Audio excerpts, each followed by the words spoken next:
Kalau orangnya diberkati oleh Tuhan, maka apa yang dikerjakannya, usahanya, pekerjaannya, mata pencahariannya, semuanya pasti diberkati oleh Tuhan. Kenapa? Karena orangnya diberkati, usahanya juga diberkati, ternaknya juga diberkati, pekerjaannya juga diberkati, ladangnya juga diberkati, dagangannya juga diberkati, semuanya diberkati. Kenapa? Karena orangnya diberkati oleh Tuhan.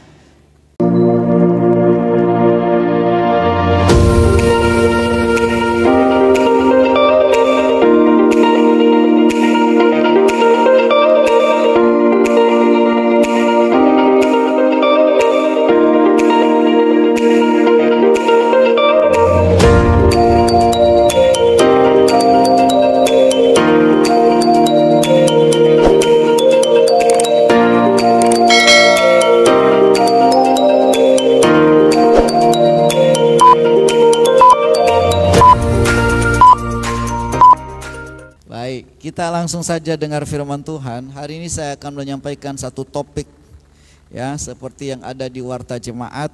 Hidup adalah pilihan, berkat atau kutuk. Saya menyampaikan ini saudara, bukan berarti saya mengutuk, enggak. Tetapi saya menyampaikan firman Tuhan ini membandingkan saudaraku, memberikan ya penjelasan bahwa hidup itu antara dua pilihan, mau diberkati atau mau dikutuk. Nah, itu pilihan ada di tangan kita. Nah, oleh sebab itu saya coba mengajak kita membaca dalam Ulangan 11. Kita akan baca bersama-sama dalam Ulangan pasal 11 ayat 26. Setelah kita mengerti ya, setelah kita mengerti dan mengetahui, maka kita akan bisa memilih selera kita masing-masing ya. Karena Tuhan tidak pernah memaksakan. Ulangan 11. Sudah dapat semua? Kita akan baca bersama-sama ayat 26 dan ayat yang ke-27. Ulangan 11 ayat 26 sampai ayat 27. Kalau sudah dapat katakan amin. Ya, kita baca sama-sama. 1, 2, 3, ya. Lihatlah, aku memperhadapkan kepadamu pada hari ini berkat dan kutuk.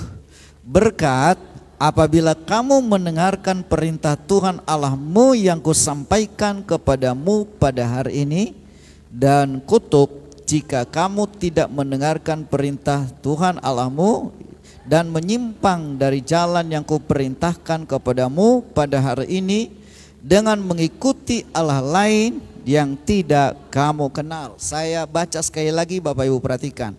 Lihatlah, aku memperhadapkan kepadamu pada hari ini berkat dan kutuk. Berkat apabila kamu mendengar perintah Tuhan Allahmu yang kusampaikan kepadamu pada hari ini, dan kutuk jika kamu tidak mendengar perintah Tuhan Allahmu dan menyimpang dari jalan yang kuperintahkan kepadamu pada hari ini dengan mengikuti Allah lain yang tidak kamu kenal. Demikian pembacaan firman Tuhan.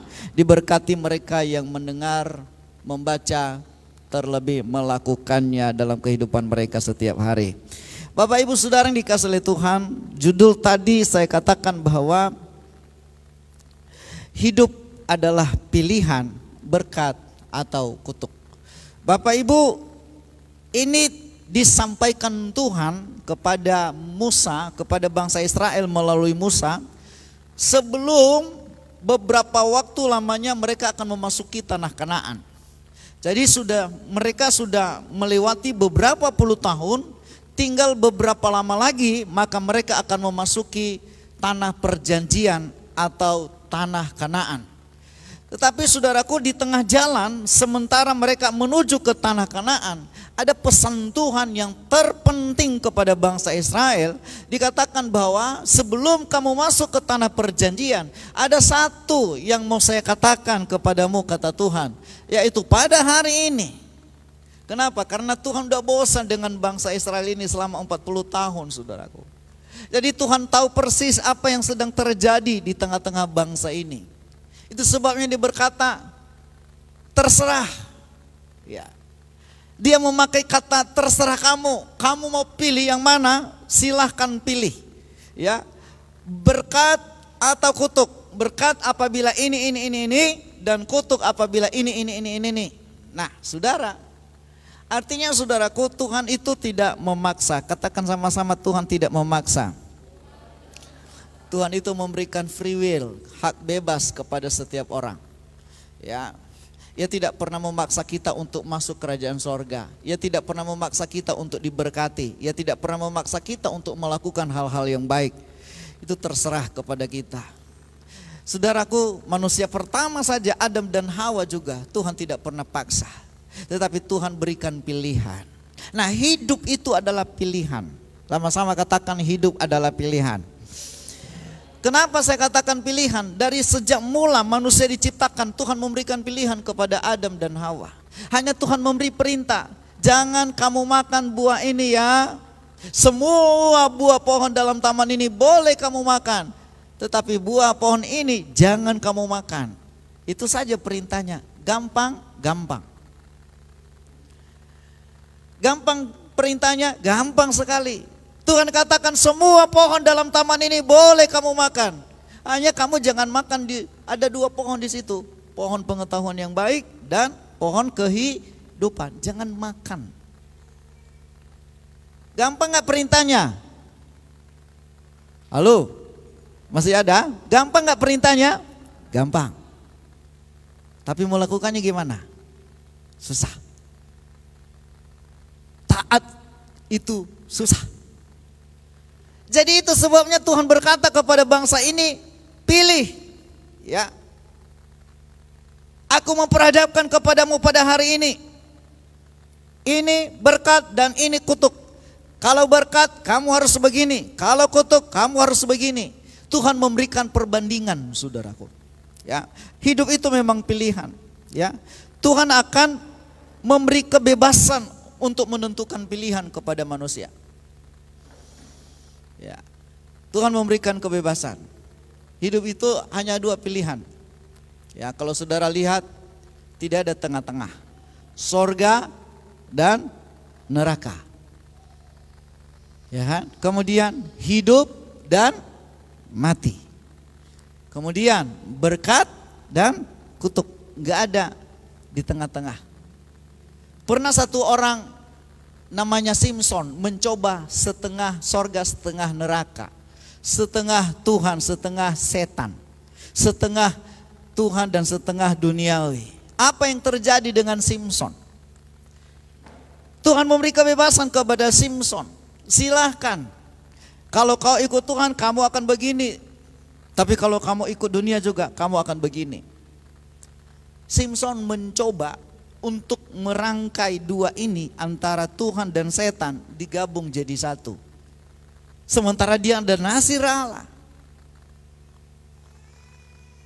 Tetapi dia memberikan dirinya untuk dipengaruhi oleh Delila. Dan apa yang terjadi? Akibatnya dia tanggung sendiri. Karena dia lebih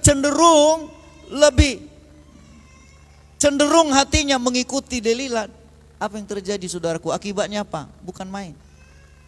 Simpson jadi permainan, jadi boneka, jadi apa lagi? Ya. Simpson sangat begitu menderita. Simpson itu adalah orang kuat, orang hebat. Apa yang gak bisa dilakukan? Dia mengalahkan orang Filistin pakai rahang keledai. Wah, bayangkan, rahang keledai dia bunuh semua orang Filistin. Ya kan? Kemudian dia mengikat anjing hutan, ya, anjing hutan. Siapa di sini yang berani nangkap anjing? Kemarin Pak Lydia ada anjing, nangkap anjing yang sendiri susah ya Pak. Nangkap anjing sendiri susah. Ini anjing hutan, ditangkapnya, diikat ekornya. Kemudian saudaraku ditaruh obor, dilepas di ladang orang Filistin. 300 ekor. Kuat. Dia mengangkat pintu gerbang, diangkat, saudaraku, oleh yang namanya Simpson ini. Tapi apa yang terjadi? Hanya gara-gara masalah kecil, Dia menyondongkan hatinya, memilih. Dia menggabungkan antara Tuhan dan setan. Akhirnya apa yang terjadi? Sangat fatal kesalahan yang dilakukan oleh Simson.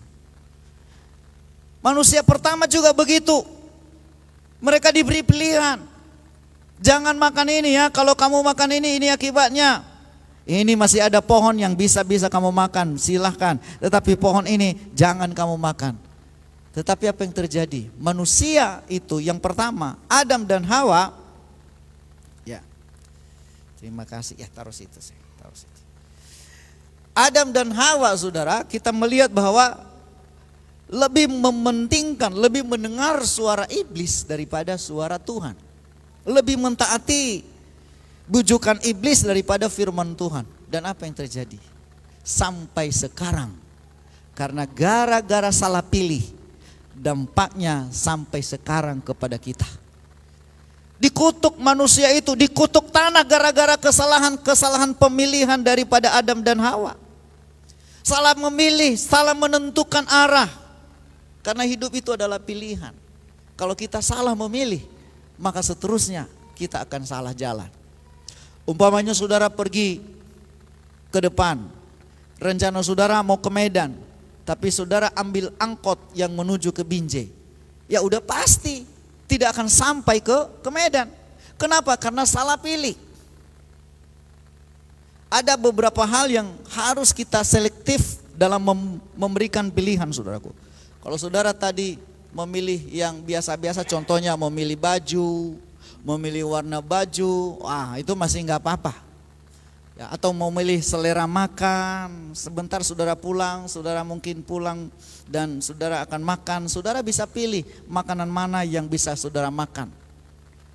Kalau salah memilih nggak ada masalah, paling menyesalnya hanya sebentar saja. Ya, dalam hidup ini ada beberapa kesalahan, saudaraku. Ketika kita salah memilih, maka kita akan salah. Yang pertama, salah memasak nasi. Nasi jadi bubur. Itu menyesal 1 harian. Ya kan? Nyesal, aduh, masakan tadi nggak enak ya. Udah jadi bubur. Nyesalnya 1 hari. Kemudian salah memilih potongan rambut, atau memangkas rambut, atau menggunting rambut. Menyesalnya itu selama 1 bulan. 1 bulan nanti tumbuh lagi, bisa dibuat lagi yang baru. Kemudian salah memilih soal waktu ujian di sekolah. Itu menyesalnya setahun, bisa tinggal kelas. Ya kan? Salah memilih, salah semuanya. Kita bisa tinggal kelas. Menyesalnya setahun, menyesalnya. Tetapi ada salah memilih pasangan hidup. Nah, ini untuk muda-mudi dengar baik. Salah memilih pasangan hidup, menyesalnya berapa lama? Seumur hidup. Anda menyesal, aduh, udah terlanjur kawin, udah terlanjur menikah, gak bisa ganti lagi. Gak dikasih kesempatan pula untuk coba-coba sebelumnya. Ternyata gak bisa coba-coba masalah pasangan hidup. Begitu salah, udah menyesalnya seumur hidup. Mau lapor kemana? Lapor sama siapapun. Tuhan, gimana ini? Bisa gak diganti? Tuhan bilang gak bisa lagi. Tanggung sendiri seumur hidup. Kemudian yang salah yang berikut, salah memilih juru selamat, menyesalnya berapa lama? Selama-lamanya. Itu sebabnya jangan salah memilih. Memilih itu ada di tangan saudara. Ya. Ketika kita salah memilih, maka seterusnya. Kalau hanya salah memilih tadi waktu kita masak, aduh salah masak kita, menyesalnya itu 1 hari. Besok kita bisa masak lagi yang lebih enak.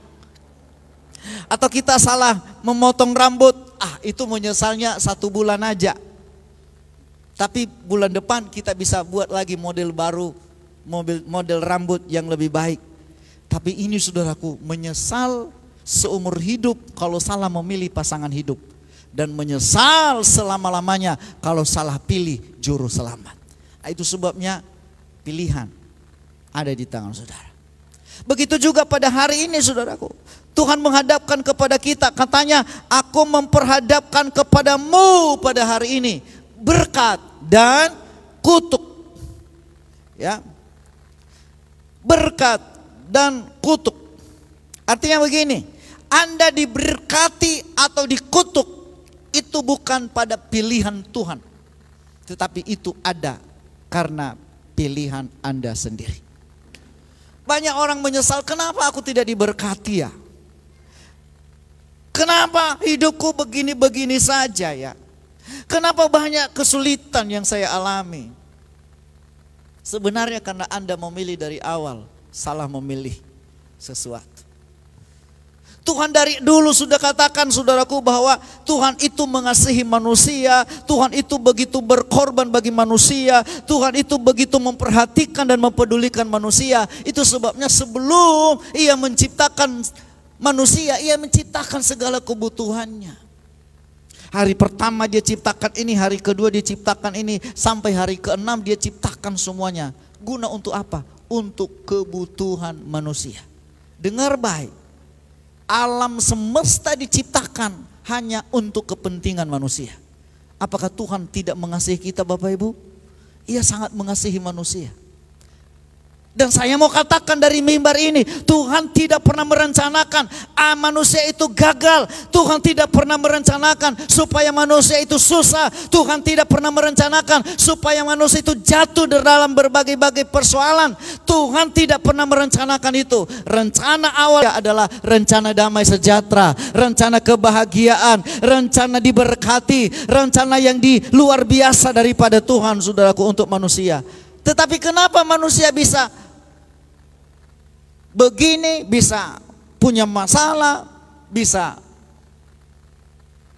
sakit, bisa miskin dan lain sebagainya? Itu karena pilihan Anda sendiri. Banyak manusia mempersalahkan Tuhan. Oh Tuhan, kenapa aku begini? Kalau saudara dengar suara Tuhan dari sorga, dia pasti berkata, salah pilih. Kalau Anda susah hari ini, itu diakibatkan karena apa yang Anda perbuat di masa lalu, apa yang Anda pilih di masa lalu.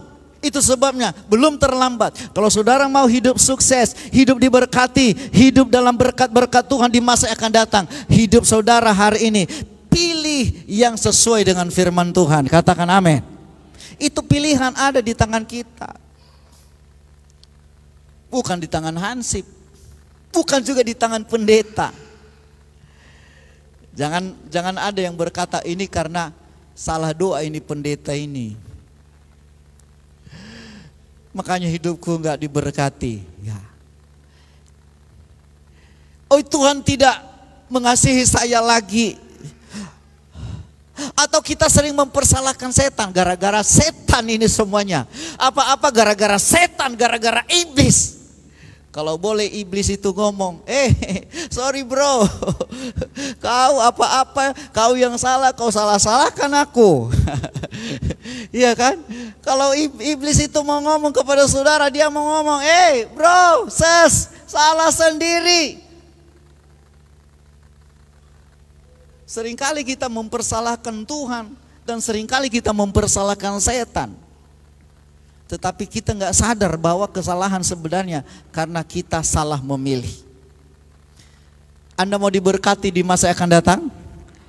Yang mau diberkati boleh lambaikan tangan saudara. Haleluya, haleluya. Bagaimana caranya? Mulai hari ini tentukan pilihan saudara. Pilih yang perlu, coret yang tidak perlu. Ya. Pilih yang baik, pilih yang benar. Ya. Jadi jangan salahkan Tuhan, jangan salahkan setan.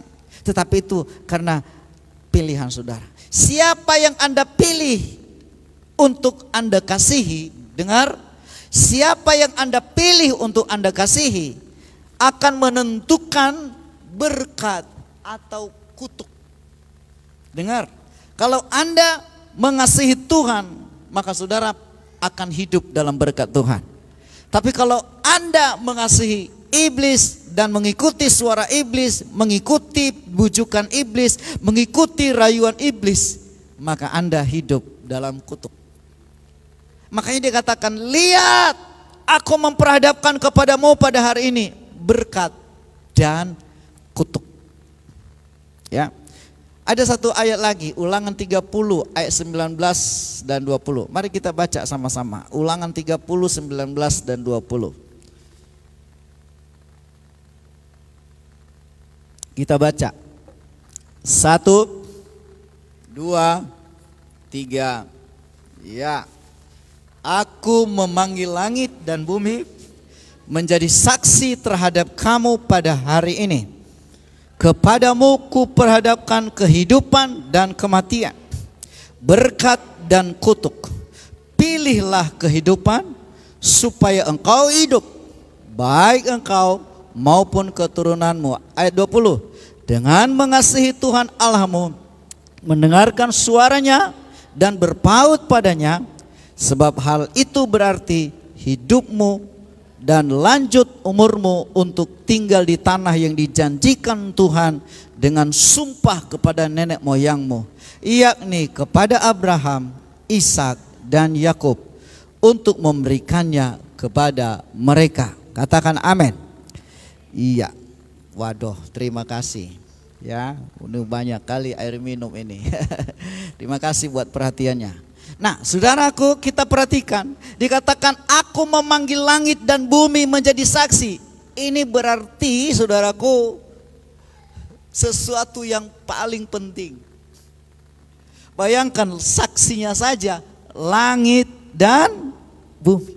Saya mau tanya, kalau saudara saksinya adalah camat atau wali kota, apakah itu berarti bukan sesuatu perkara yang sangat penting? Penting sekali. Coba saudara nanti punya perkara, lalu saksinya adalah presiden. No, bayangkan, presiden jadi saksi. Berarti itu sesuatu perkara yang sangat penting sekali. Dikatakan oleh Tuhan di sini, aku memanggil langit dan bumi menjadi saksi terhadap kamu pada hari ini. Artinya saudaraku, ini hal yang paling penting dalam hidup ini. Tapi jarang kita baca ini. Jarang dipedulikan orang ini. Padahal ini yang paling penting. Bayangkan saksinya adalah langit dan bumi. Apa katanya saudaraku? Kepadamu kuperhadapkan hidup dan mati, berkat dan kutuk. Lalu Tuhan anjurkan apa? Pilihlah kehidupan supaya engkau hidup. Memang Tuhan perhadapkan kepada kita berkat dan kutuk, tetapi Tuhan anjurkan, Tuhan minta, Tuhan sarankan, pilihlah hidup dalam berkat, pilihlah yang begini, karena kamu akan diberkati, karena kamu akan hidup. Masalahnya manusia pilih atau enggak? Enggak, keras tengkuk, keras kepala. Sudah dikasih tahu berulang-ulang oleh Tuhan. Memang bangsa Israel ini orang yang keras tengkuk. Bayangkan Tuhan aja dilawan. Pilihlah hidup, ya. Nah, ada satu ayat dalam Yeremia, saya coba menjelaskan dan menguraikan ini saudaraku kepada kita. Dalam Yeremia pasal yang ke-17. Ini ayat mungkin sudah sering kita baca. Tetapi di sini menjelaskan kepada kita bagaimana kedua pilihan ini kita harus lakukan. Mulai ayat yang kelima, Yeremia pasal 17 mulai ayat yang kelima. Mari kita baca ayat yang kelima dan keenam dulu. Kita baca ya. 1, 2, 3, ya. Beginilah firman Tuhan. Terkutuklah orang yang mengandalkan manusia, yang mengandalkan kekuatannya sendiri, dan yang hatinya menjauh daripada Tuhan. Ia akan seperti semak bulus di padang belantara. Ia tidak akan mengalami datangnya keadaan baik. Ia akan tinggal di tanah angus di padang gurun. di negeri padang asin yang tidak berpenduduk. Yang pertama kita melihat dulu. Orang yang terkutuk kata Tuhan. Beginilah firman Tuhan. Terkutuklah orang yang mengandalkan manusia. Ini dijauhkan Tuhan dari kita. Katakan amin. Kenapa orang dikutuk? Dikatakan di sini terkutuklah orang. Jadi yang dikutuk itu siapa? Orangnya. Ya. Terkutuklah orang yang mengandalkan manusia. Yang pertama orang yang terkutuk itu adalah mengandalkan manusia. Jangan kita mengandalkan manusia Bapak Ibu. Amin. Ya. Kalau kita mengandalkan manusia, siapa sih manusia? Tanah liatnya. Enggak ada apa-apanya. Mau orang hebat, mau pejabat, mau orang kaya. Mau orang yang luar biasa sekalipun. Samanya kita. Manusia juga punya kelemahan. Termasuk pendeta. Manusia juga. Pendeta juga adalah manusia. Jadi jangan mengandalkan manusia. Ya. Dikatakan terkutuk orang yang mengandalkan manusia. Yang mengandalkan kekuatannya sendiri. Nah, jangan andalkan kekuatanmu. Sering saya sampaikan dari mimbar ini. Jangan pernah andalkan kekuatan kita. Jangan pernah andalkan bahwa saya bekerja, saya bisa makan, saya bisa punya ini karena saya bekerja. Sehebat-hebatnya Anda bekerja, kalau Tuhan tidak berkati nggak ada gunanya. Amin. Ini dikutuk. Makanya banyak orang, kenapa aku berada di dalam kemiskinan, terus di dalam kesusahan, terus nggak maju-maju keluar. Jangan lupa, mungkin jangan-jangan itu karena berada di bawah kutuk. Kenapa? Masih mengandalkan kekuatannya. Aku bisa makan kok karena aku bekerja. Aku bisa punya ini, punya itu karena aku bisa dagang. Bisa punya ini, bisa punya itu karena aku berusaha. Jangan Bapak Ibu. Karena kalau kita mengandalkan kekuatan kita untuk mencari, firman Tuhan berkata, Anda salah pilih. Yang ketiga, yang pertama tadi mengandalkan manusia, yang kedua mengandalkan kekuatannya sendiri. Yang ketiga dikatakan yang hatinya menjauh daripada Tuhan. Nah, hatinya enggak berpaut kepada Tuhan, tetapi hatinya menjauh daripada Tuhan. Tidak pernah ingat lagi Tuhan, tidak lagi ingat doa, tidak lagi ingat firman Tuhan, tidak ada lagi hubungan karib dengan Tuhan, tidak ada lagi saat teduh dengan Tuhan, tidak ada lagi ibadah kepada Tuhan. Gereja pun gak pernah lagi. Ibadah, orang lain ibadah, kita di rumah saja. Padahal berapa lama sih kita dalam gereja Bapak Ibu? 2 jam, paling lama kalau ada perjamuan kudus 2,5 jam. Lama enggak sih? Dibanding 1 minggu itu berapa jam? Ayo, berapa hari kita menggunakan untuk kepentingan kita sendiri? Hanya Tuhan minta hanya 2 jam, ibadahlah kepada Tuhan. Itu pun susahnya bukan main. Kita di gereja ini ada aturan. Kalau ada jemaat tidak datang beribadah berturut-turut selama 3 bulan, walaupun dia sudah tercatat, ya kita anggap apa saudara? Simpatisan. Simpatisan apa? Haknya tidak penuh. Mau minta apapun nanti, administrasi apa segala macam, kita nggak layani. Itu namanya simpatisan. Ya, kalau berturut-turut. Ya, kalau nggak datang selama 1 tahun, 2 tahun, ya dianggap hanya tamu. Namanya tamu, datang pergi, datang pergi. Karena kita nggak mungkin melarang orang datang beribadah, bukan? Namanya tamu silahkan datang. Tapi hak dan kewajibannya tidak ada di gereja ini. Ada apa-apa, ada keperluan apa, yaitu ya, gereja tidak bertanggung jawab. Itu namanya kalau tamu. Ya. Kalau minta doa boleh. Minta konseling silahkan. Tetapi hak dan kewajiban dibatasi. Ya. Peraturan gereja saja demikian, apalagi peraturan Tuhan. Ya kan? Kita mau diberkati, tapi nggak pernah datang beribadah, nggak pernah datang ke gereja, saudaraku. Bagaimana kita mau diberkati oleh Tuhan? Itu makanya dikatakan hatinya menjauh. Hatinya artinya nggak ada lagi hatinya untuk Tuhan. Apapun alasannya, oh maaf lagi ada sibuk, maaf lagi hujan, maaf lagi begini. Apapun alasannya, sebenarnya kalau hatinya ada, apapun yang menjadi halangan pasti diusahakan. Amin. Apa sih yang susah? Coba, alasan hujan. Kalau ke sekolah wajib nggak datang? Halo, Bapak Ibu, kalau ke sekolah wajib nggak datang? Wajib. Walaupun hujan, iya. Kalau kerja wajib nggak datang? Wajib datang. Kalau nggak bisa kerja, kalau nggak datang kerja bisa dipotong gaji. Nah, bagaimana dengan Tuhan? Tanpa kita sadari kita ada berada di bawah kutuk. Kenapa? Karena masalah ini loh Bapak Ibu. Hatinya menjauh dari Tuhan. Nggak ada lagi hatinya untuk Tuhan. Masalahnya hati. Kalau ada hatinya apapun pasti diusahakan. Kalau ada hatinya untuk Tuhan, apapun jalan ditempuh, saudaraku. Hari Rabu yang lalu di KTM ada seorang bapak bersaksi. Oh dulu kami waktu ada hujan, ada jauh jalan kaki pun ditempuh. Itu artinya karena ada hati waktu itu, saudaraku. Ada hati. Ya saya juga ingat memang ya jalan kaki dulu ya sampai ke Pasar 2 sana. Ya ada namanya keluarga Pak Limbong di sana.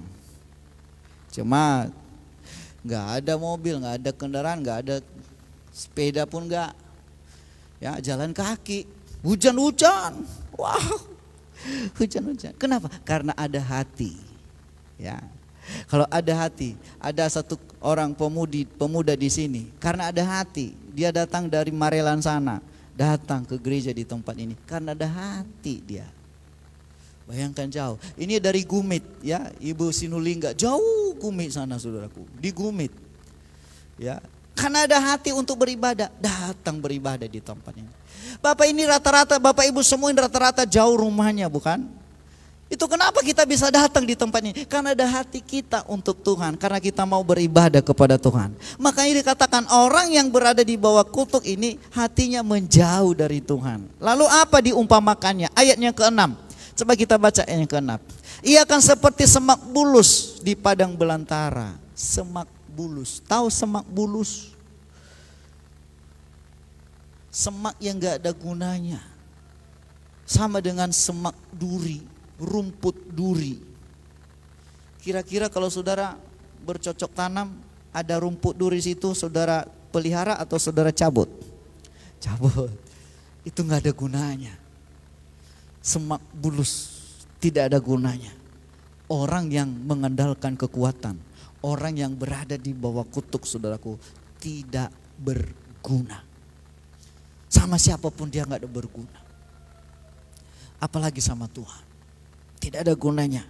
Diumpamakan seperti semak bulus. Yang kedua, ia tidak mengalami datangnya keadaan baik. Nggak ada yang baik dalam hidupnya. Selalu susah. Seperti kereta api. Susah, susah, susah.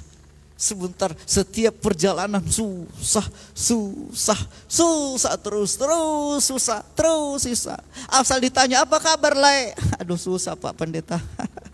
Apa kabar Inang Buru? Aduh susah Mang.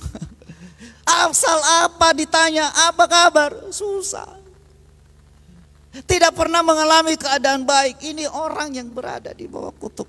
Dijauhkan Tuhan itu dari kita. Katakan amin. Ya. Ini Tuhan menjelaskan supaya kita bisa wanti-wanti dari sekarang. Kita bisa tahu membedakan, oh ini rupanya penyebabnya. Ada orang juga nggak tahu kalau dia sudah berada di bawah kutuk. Dia pikir masih bisa hidupnya, masih bisa bernafas. Tapi sebenarnya berada di bawah kutuk. Makanya Tuhan Yesus datang memindahkan kita dari kutuk menjadi berkat. Katakan amin. Tuhan Yesus datang memindahkan kita dari tempat yang terkutuk ke tempat yang diberkati oleh Tuhan. Saudara mau diberkati, amin? Kita semua diberkati. Kenapa? Karena ada di dalam Kristus saja ada berkat. Ya. Tetapi orang yang terkutuk dikatakan tadi tidak pernah mengalami keadaan baik. Yang berikut, ia akan tinggal di tanah angus di padang gurun. Apa sih yang saudara dapatkan di tanah angus? Udah di tanah angus. Terus apa lagi? Padang gurun. Nggak ada kehidupan di sana, Bapak Ibu. Angus. Akibat kebakaran, angus. Kemudian di padang gurun saudaraku, tempat yang sangat mengerikan. Ya. Itu makanya dikatakan orang yang mengandalkan kekuatannya sendiri, dikatakan ia tinggal di tanah angus di padang gurun. Diumpamakan seperti orang yang tinggal di padang gurun. Mau dapat apa di padang gurun? Tinggal nunggu-nunggu mati. Gak ada air di sana. Ya. Kemudian lanjut lagi. Di negeri padang asin yang tidak berpenduduk. Gak ada penduduknya. Semuanya mati. Ini orang yang berada di bawah kutuk. Kita tolak itu dari kita semua. Katakan amin. Bilang sama-sama, saya tolak dalam nama Yesus. Amin. Jangan kita ikut. Ya, hanya karena tadi dia mengandalkan kekuatan, mengandalkan manusia. Jangan kita andalkan kekuatan kita untuk mencari, untuk bekerja juga. Jangan. Kerja seadanya, kerja seperti biasa saja. Ya, jangan berkata aku dapat makan, aku dapat uang karena aku bekerja. Jangan katakan aku dapat ini, dapat itu karena aku pandai mengelola keuangan dengan baik. Jangan. Karena itu namanya mengandalkan kekuatan, mengandalkan diri sendiri. Yang berikut kita akan baca ayatnya yang ke-7. Nah ini yang perlu kita perhatikan. Ayat yang ke-7 sama-sama. 1, 2, 3, ya.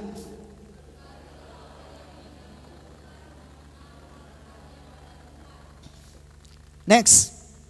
Ia akan seperti yang merambatkan akar-akarnya ke tepi batang air, dan yang tidak mengalami datangnya panas terik, yang daunnya tetap hijau, dan yang tidak khawatir dalam tahun kering, dan yang tidak berhenti menghasilkan buah. Katakan amin. Di sini Tuhan memperhadapkan kepada kita berkat dan kutuk.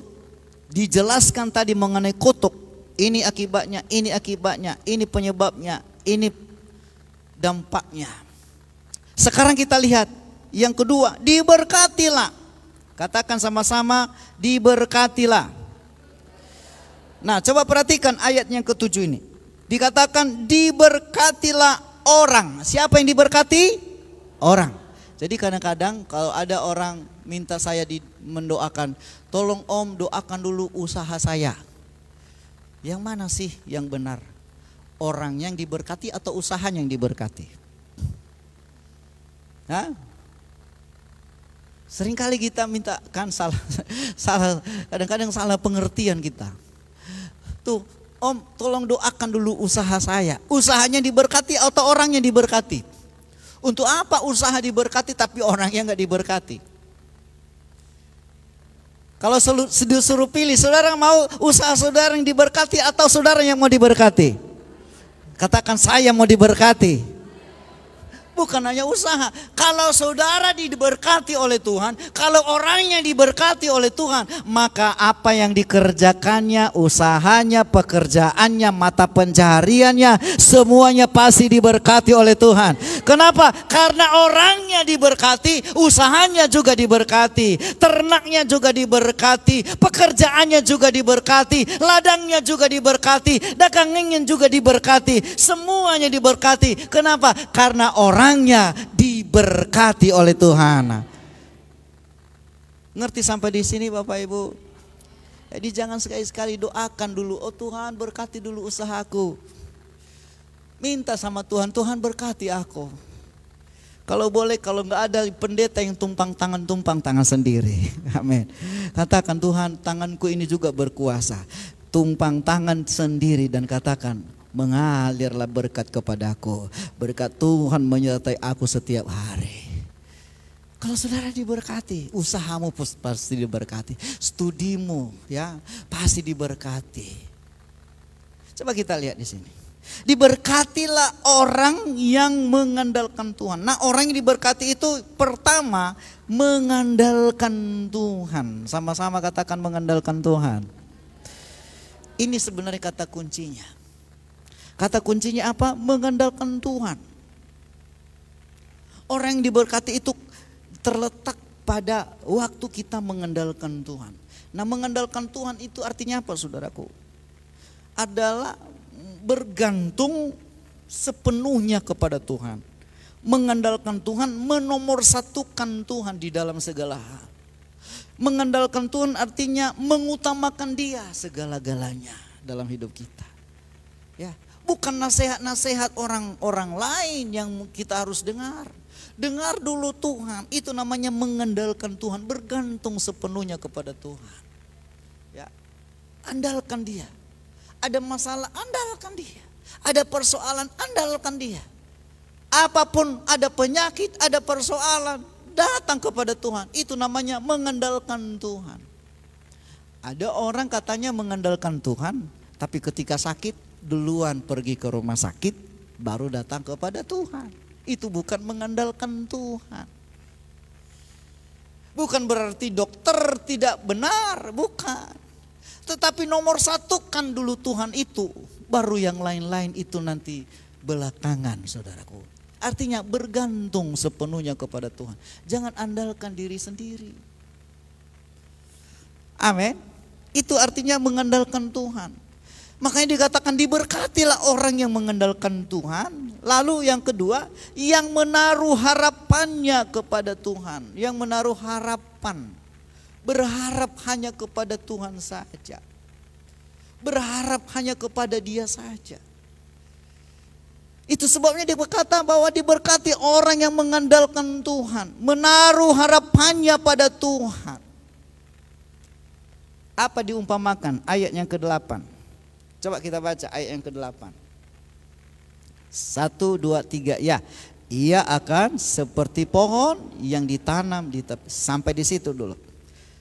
Orang yang diberkati itu seperti pohon yang ditanam di tepi aliran air. Pohon ditanam di tepi aliran air itu tidak pernah, saudaraku, kehabisan makanan. Air datang terus. Ya, bandingkan dengan pohon yang di atas gunung yang tidak punya air, tidak pernah hujan, mati. Ya, tetapi dikatakan ia akan seperti pohon yang ditanam di tepi aliran air, merambatkan akar-akarnya ke tepi batang air, yang tidak mengalami datangnya panas terik. Wah, tidak krisis. Sekalipun dunia mengalami krisis ekonomi, tapi orang-orang yang mengandalkan Tuhan, mereka tetap resepsi di dalam Tuhan. Mereka tetap dipelihara oleh Tuhan. Mereka tetap diberkati oleh Tuhan. Ada orang berkata, situasi sekarang pandemi, susah ekonomi. Itu bagi dunia yang mengandalkan diri sendiri. Tapi bagi anak-anak Tuhan, seharusnya pandemi menjadi kesempatan untuk diberkati oleh Tuhan. Tidak sedikit orang Kristen, orang percaya di masa pandemi bukan malah turun, malah omsetnya malah naik dan diberkati oleh Tuhan. Bahkan dikatakan yang daunnya tetap hijau dan yang tidak khawatir dalam tahun kering. Ini tahun kering ini adalah masa-masa krisis, tahun kering. Ya, masa-masa krisis ekonomi. Yang terakhir dikatakan apa? Dan yang tidak berhenti apa, saudara? Tidak berhenti menghasilkan buah. Amin. Tidak berhenti menghasilkan buah artinya berbuat terus, berbuat terus, berbuat terus. Kalau namanya buah bermusim ada, namanya musim buah rambutan, musim buah durian, musim buah mangga, itu bermusim. Tapi pohon yang ditanam di tepi aliran air nggak pernah berhenti, tidak mengenal musim. Hidup kita juga punya musim. Kadang kita Ya, lagi ekonominya bagus, puji Tuhan, haleluya, lagi senang, semuanya jalan lancar. Tapi ada waktunya nanti saudaraku kita punya masalah, kita punya persoalan, sakit kah, atau ada masalah dalam keluarga kah, itu namanya musim kehidupan. Ya, artinya saudaraku bukan berarti anak Tuhan itu harus terus nggak ada masalah, nggak ada persoalan, bukan. Itu namanya musim kehidupan. Ya, tapi dengar baik, orang yang mengandalkan Tuhan, ada janji Tuhan kepada mereka. Mereka tidak pernah berhenti, artinya non-stop, unlimited, tanpa batas. Diberkati hari ini, besok juga diberkati, lusa diberkati, hari yang akan datang diberkati, minggu depan diberkati, bulan yang akan datang diberkati, seterusnya dan terus diberkati. Kenapa? Karena tidak pernah berhenti menghasilkan buah. Orang yang mengandalkan Tuhan tetap berbuah. Hanya masalahnya minggu lalu ingat firman Tuhan, kalau kita diberkati berlimpah-limpah, itu tujuan Tuhan untuk apa? Ya, karena kondisi dan keperluan kebutuhan kita hanya kalau kita makan paling 1 piring, 2 piring. Kalau ada piring-piring yang lain, Tuhan limpahkan lagi beberapa piring-piring yang lain. Sementara perut kita hanya mampu menampung 2 piring. Kalau Tuhan kasih 5 piring kita, itu artinya apa? Piring yang lain kita harus beri kepada orang yang membutuhkan. Amin.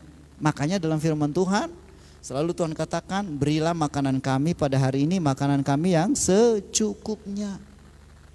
Kalau Tuhan berkati berlimpah-limpah, itu tujuannya untuk disalurkan kepada orang lain, untuk diberkati kepada orang lain. Nanti kalau saudara tampung terus, apa yang terjadi? Kalau saudara makan sudah melebihi kapasitas, apa yang terjadi? Meledak perutnya. Ya kan? Makanya secukupnya. Kalau Anda diberkati berlebihan, itu tujuannya Tuhan persiapkan saudara untuk memberkati orang lain. Siap menjadi berkat? Atau secukupnya aja lah om kalau begitu? Jangan. Kita harus diberkati berlimpah-limpah supaya kita bisa menjadi berkat bagi orang lain. Nah ini dia, berkat dan kutuk. Pilihan ada di tangan saudara. Ya, saudaraku, ada beberapa contoh dalam Alkitab. Kain dan Habel diperhadapkan kepada 2 ini, berkat dan kutuk.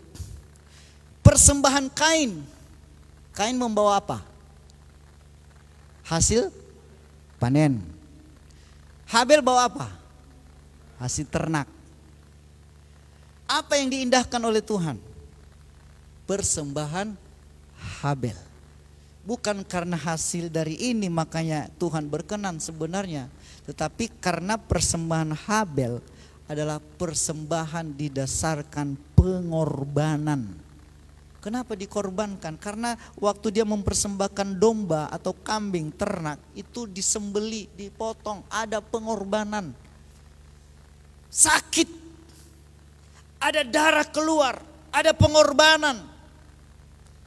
Makanya dia punya persembahan diterima oleh Tuhan. Nah saudara yang dikasih oleh Tuhan, akhirnya Habel diberkati, tapi Kain tidak. Ada lagi yang lain, ya. Ya. Ada beberapa contoh lagi, ya. Nuh punya anak-anak. Berapa anak-anaknya Nuh? 3. Sem, Ham, dan Yafet.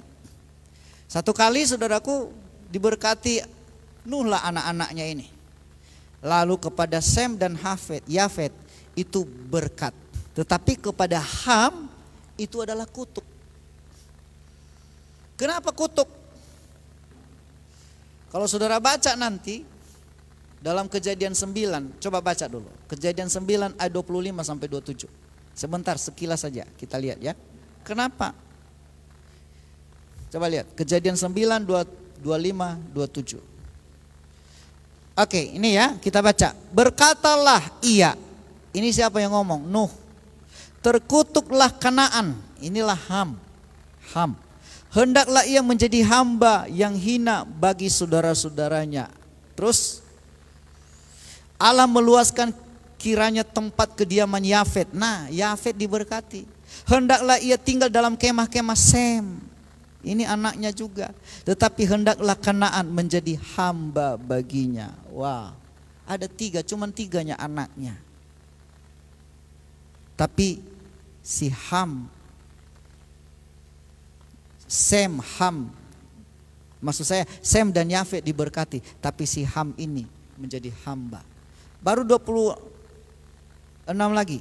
Lagi katanya, terpujilah Tuhan Allah Sem, tetapi hendaklah Kanaan menjadi hamba baginya. Terus ayat 28, 27.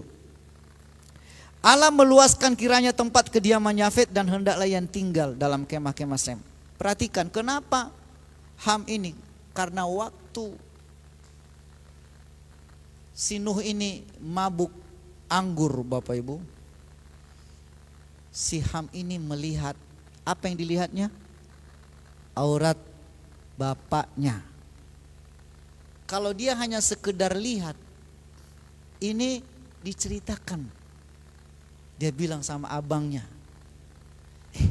bapak lagi telanjang.